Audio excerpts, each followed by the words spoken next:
within the pages of history is a compelling yet ominous tale: the unknown stories of Nazi science and technology.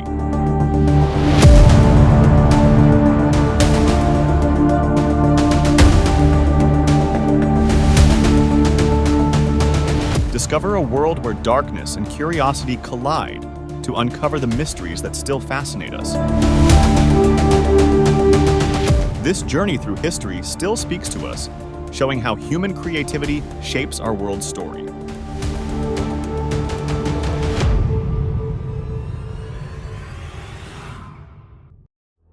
Execution of Alfred Jodl. Alfred Joseph Ferdinand Jodl was a German general who held the position of Chief of the Operations Staff of the Oberkommando der Wehrmacht, the German Armed Forces High Command, throughout World War II.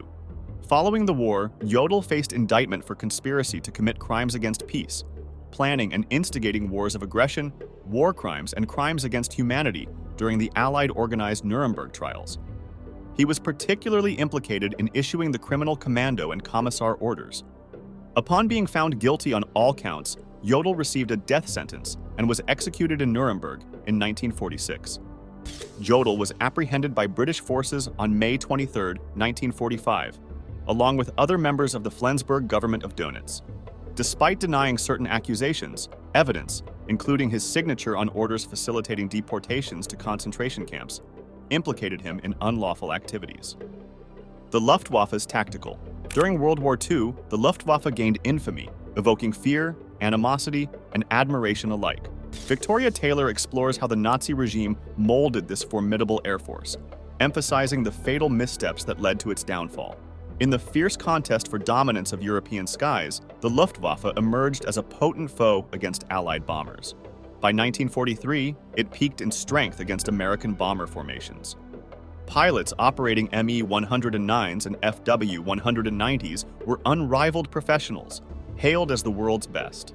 Some had been in combat since 1936, boasting numerous victories, some surpassing 100. Their valor was legendary, exemplified by audacious tactics like the head-on assault pioneered by German ace Egon Mayer. Targeting vulnerable areas of B-17 aircraft, Luftwaffe pilots executed daring maneuvers with remarkable skill and courage, inflicting increasing casualties on bomber crews. Throughout the summer of 1943, American bomber units suffered heavy losses, grappling with high turnover rates and daunting missions.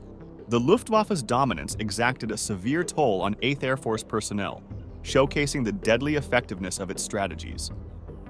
The jet engine. Prior to World War II, jet engines were primarily theoretical concepts confined to laboratories.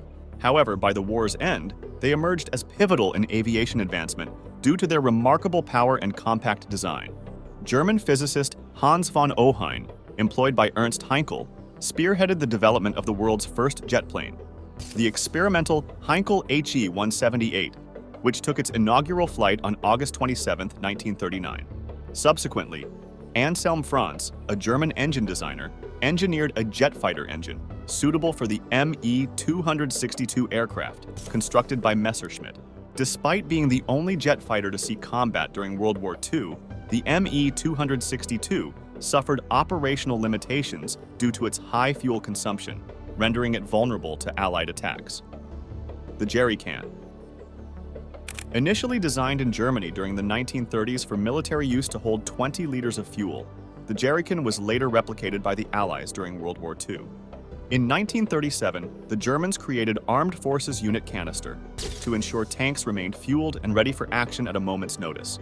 The German jerrycan was innovatively constructed from two stamped steel pieces interlocked to prevent leaks and reduce production costs. Its distinctive ribbed design facilitated the expansion and contraction of the liquid inside based on temperature changes. Additionally, the can was engineered to carry up to 24 liters of fuel, featuring rounded handles for easy transport, enabling soldiers to carry 2 at a time. To distinguish contents, different colors were introduced. The term jerry originated from American military slang for Germans. The American adaptation retained the German design, quickly becoming essential for U.S. Army and Marine Corps units during World War II. President Roosevelt credited these cans for enabling vital operations, stating, "Without these cans, it would have been impossible for our armies to cut across France." Guided missiles. Dr. Werner von Braun emerged as a pivotal figure in rocket development and space exploration during the 20th century. Inspired by Hermann Oberth's visionary book, The Rocket into Interplanetary Space, von Braun researched calculus and trigonometry to grasp the physics of rocketry from a young age. Joining the German Society for Space Travel in 1928, he harbored a deep fascination with spaceflight. Transitioning to the German Army in 1932, von Braun spearheaded research on liquid fuel missiles, leading to his doctoral degree in physics in 1934. He played a significant role in the creation of the V-2 ballistic missile, a precursor to modern intercontinental ballistic missiles and space launch vehicles. Deployed against targets in Western Europe from 1944 onwards, the V-2 showcased remarkable speed and accuracy. Following World War II, von Braun and his team collaborated with the U.S. Army on guided missile development under Project Paperclip. Stationed at Fort Bliss, Texas, they contributed to rocket advancements and conducted V-2 launches at White Sands Proving Ground, New Mexico. The Volkswagen Beetle. The Volkswagen Beetle, a polarizing icon, has a surprising origin linked to Adolf Hitler and Nazi Germany. Renowned as one of the best-selling cars globally, the Beetle, also known as the Bug, maintained production from the 1940s until 2019, with intermittent breaks. Its roots trace back to pre-World War II Nazi Germany. Ferdinand Porsche is often credited with designing the Beetle, officially named Type 1, in collaboration with his team, finalizing it by 1938. While Porsche is credited with the design, it was Hitler who drove the Beetle into mass production, establishing the state-owned Volkswagen company under the Deutsche Arbeitsfront, German Labor Front. Initially named the KDF wagon after the Strength Through Joy program, the car aimed to promote National Socialism. Despite its origins as a propaganda tool, the Beetle's name emerged post-war to distance it from its Nazi associations, transforming it into an everyday vehicle. Revolutionizing warfare. The Second World War stands as a pivotal chapter in human history, marked by devastating destruction and unprecedented technological advancements. Nazi Germany, driven by a relentless pursuit of military superiority, spearheaded groundbreaking innovations in weaponry, including aircraft, rockets, submarines, and tanks. Despite facing challenges such as cost and mechanical unreliability, Germany's military technology surged forward. The Blitzkrieg strategy, characterized by lightning-fast offensives and coordinated air support, proved instrumental in early Nazi victories. The development of revolutionary weapons like the V-1 cruise missile and the V-2 ballistic missile further exemplified Germany's technological prowess, albeit with minimal impact on the war's outcome. Post-war, Allied efforts to secure German technical expertise through initiatives like Operation Paperclip underscored the enduring legacy of Nazi science and technology. The Blitzkrieg strategy in World War II. Blitzkrieg, meaning lightning war in German, is a military doctrine characterized by swift and surprise attacks following an initial bombardment to disrupt enemy defenses. Originating in the 20th century and refined by the German Wehrmacht post-World War I, it aimed to overcome the stalemates of trench warfare by integrating modern weaponry and fast-moving forces. Employed notably in World War II, particularly in Western Europe and the Soviet Union, Blitzkrieg relied on surprise, exploiting enemy unpreparedness and overwhelming them with mobile assets like tanks, infantry, artillery, and air support. Its tactics emphasized maneuver rather than attrition, concentrating mobile units at key points to penetrate deeply into enemy territory while disrupting their communications and logistics. After breaching enemy lines, infantry units followed to secure captured areas. Blitzkrieg revolutionized warfare, necessitating specialized vehicles, communication methods, and decentralized command structures, and its principles continue to influence military strategy today. The unsung heroes of German logistics and the Opel Blitz. While tanks and artillery often steal the spotlight in discussions of wartime machinery, it's the humble truck that truly keeps the wheels of war turning. Among these unsung heroes was the Opel Blitz, a series of 4x4 cargo trucks that played a pivotal role in making Blitzkrieg tactics a reality. The 3-ton variant of this truck became a staple for the Wehrmacht throughout World War II, serving as the lifeline for ground forces on the front lines. In the invasion of France, Wehrmacht's advance wasn't slowed by French resistance, but by supply trucks unable to match tanks and armored vehicles, emphasizing the vital role of logistics. Opel, Germany's largest truck producer before the war, churned out over 130,000 Blitz trucks and chassis to support the Nazi war effort. Though Opel's involvement in war production is controversial, With claims of forced labor, its contribution to the German military machine cannot be denied. The Opel Blitz, alongside other vehicles, was tragically repurposed by the Nazis, including its use as a gas van in the atrocities of the Holocaust. The Sun Gun. During World War II, the Nazis conceived a grandiose plan to construct a sun gun orbiting the Earth intended to focus the sun's energy into a destructive beam capable of incinerating targets. Though seemingly reminiscent of science fiction, Nazi scientists pursued various ambitious projects, backed by Hitler's support for technological advancements against the Allies. Historical accounts suggest that German physicist Hermann Oberth formulated initial plans for a space station equipped with a large concave mirror to reflect sunlight onto Earth's surface. This concept evolved during the war, with a group of German scientists expanding on Oberth's idea at Hillersleben. They envisioned a sun gun stationed 8,200 kilometers above Earth, comprising a massive metallic sodium reflector capable of boiling oceans or burning cities. While American interrogations revealed the Germans' estimated completion within 50 to 100 years, modern proposals consider the use of satellite megaconstellations for similar purposes, using synchronized reflectors to concentrate solar energy onto specific targets. Programmable computer. In 1938, Konrad Zuse completed the Z1, a mechanical computer, after beginning its design in 1935 and constructing it in his parents' Berlin apartment.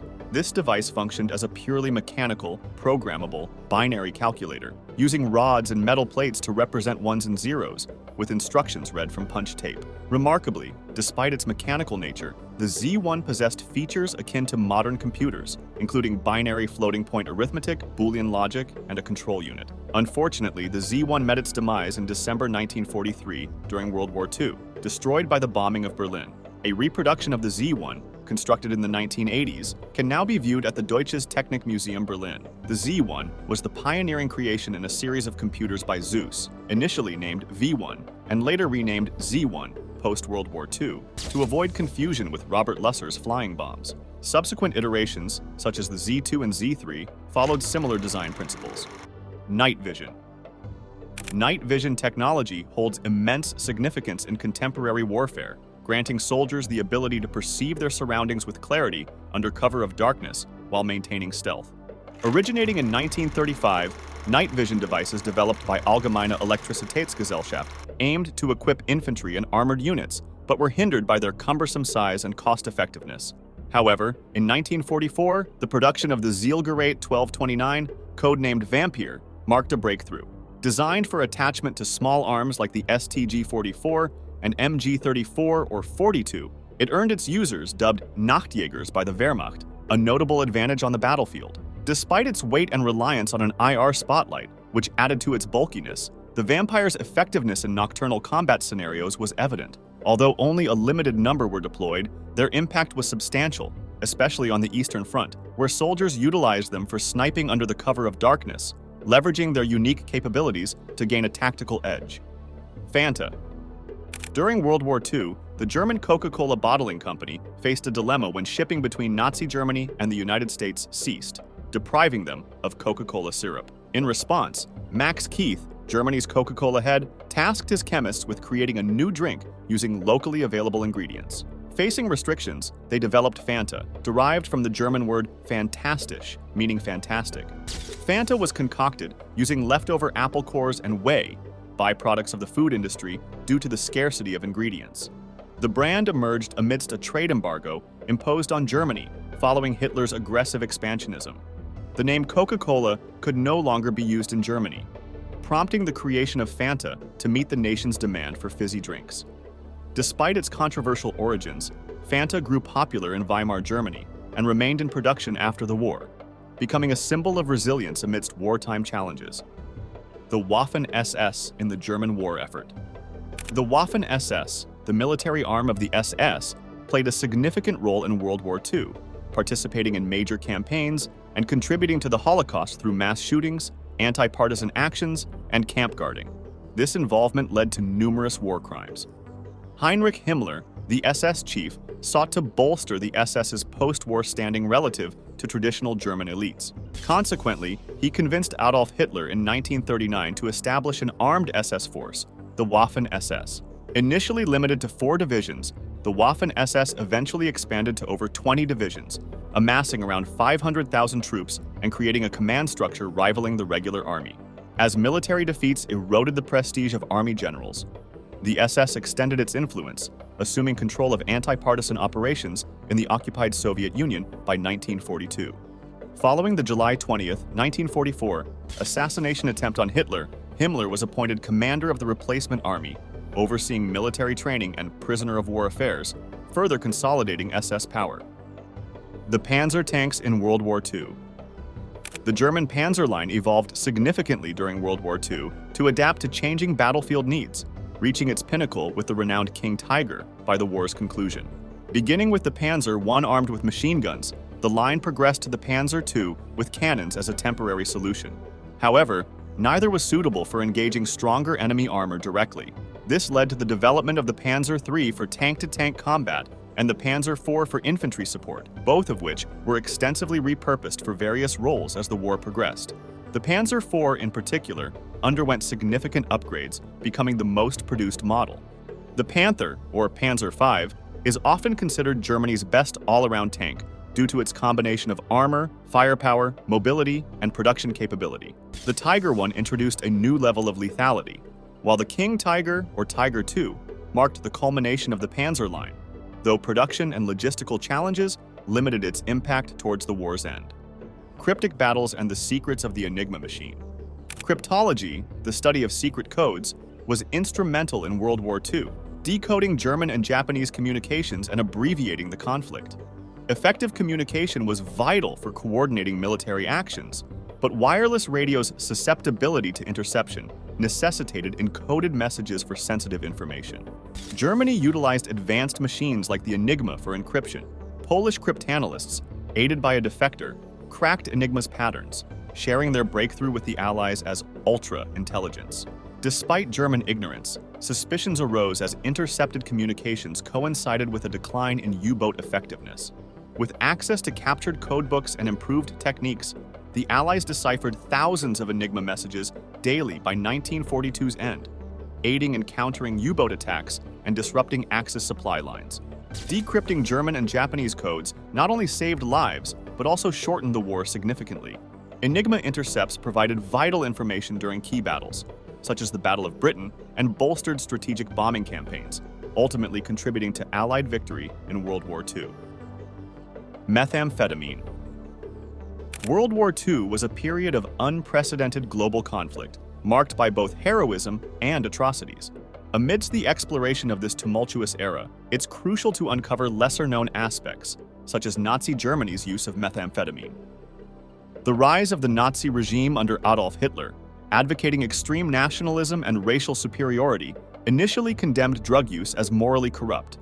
However, as the demands of warfare intensified, the Nazis hypocritically turned to methamphetamine, known as Pervitin, to boost soldier performance. Pervitin's stimulant properties addressed physical and psychological challenges faced by soldiers. It provided stamina for extended marches, ensured alertness during night operations, and temporarily alleviated stress and anxiety on the battlefield. The decision to supply Pervitin reflected strategic considerations, offering a seemingly miraculous solution to wartime demands. Yet, it underscored the moral contradictions within the Nazi regime and left a profound impact on both soldiers and the course of the war. Nerve agents. Nerve agents, also known as nerve gases, disrupt nerve messaging mechanisms by inhibiting acetylcholinesterase, an enzyme responsible for breaking down acetylcholine. These potent chemicals were first discovered in Germany on December 23, 1936, by Gerhard Schrader and his team while researching insecticides for IG Farben. Tabin, the first nerve agent, was accidentally synthesized during these experiments, demonstrating lethal effects on insects and causing severe symptoms in Schrader and his assistant upon exposure. Recognizing its potential military significance, Schrader reported Tabin to the German army in 1937. Subsequently, research intensified, leading to the discovery of other nerve agents such as sarin and soman. During World War II, production plants were established, including a secret facility in Dyhernfurth for Tabin synthesis. These developments underscored the lethal capabilities and strategic importance of nerve agents during wartime. Methadone. Developed in 1937 by scientists under the Nazi conglomerate IG Farben-Industrie, methadone was initially explored as a potential alternative to morphine. However, its rapid dismissal stemmed from the severe adverse effects observed in early trials, despite the administration of doses considerably higher than modern standards. Post-war, all German patents, trade names, and research records were confiscated by the Allies as reparations. The development of synthetic opioid analgesics like pethidine and amidon was intertwined with Hitler's pursuit of economic independence for Germany, as outlined in his war-preparatory four-year plan introduced in 1936. Claims of widespread wartime use of methadone as a painkiller under the trade name Dolofen, or the use of amidon under the name Adolphine among soldiers lack substantial evidence. Amidon, tested under the code name VA 10820, did not see significant deployment during World War II due to inadequate testing and undesirable side effects. U-boat campaign. German submarines, known as U-boats, were formidable naval weapons in both world wars, wreaking havoc on transatlantic shipping by sinking 8,000 vessels and claiming tens of thousands of lives. These U-boats, derived from the German term Unterseeboot, meaning undersea boat, hunted their prey across oceans, utilizing deck guns and torpedoes to strike ships many times their size from above and below the surface. Life inside these submarines was grim. Sailors endured long patrols lasting up to 2 months without basic comforts like showers or fresh clothing. 50 men shared minimal facilities, including toilets that often malfunctioned under the pressure of depths. Conditions were cramped, with bilge water, sweat, and diesel fumes pervading the air, while mildew infested personal belongings. Despite initial skepticism, Germany's U-boat fleet proved its effectiveness during World War I, sinking numerous enemy vessels and even passenger liners like the Lusitania. Following the war, submarine warfare continued, with Germany's resumption of U-boat construction ultimately contributing to its naval prowess in World War II. If you ever find yourself experimenting with time machines, just make sure not to accidentally land in 1940s Germany. The fashion sense alone might shock you. Remember to subscribe for more intriguing explorations. Stay curious and stay informed.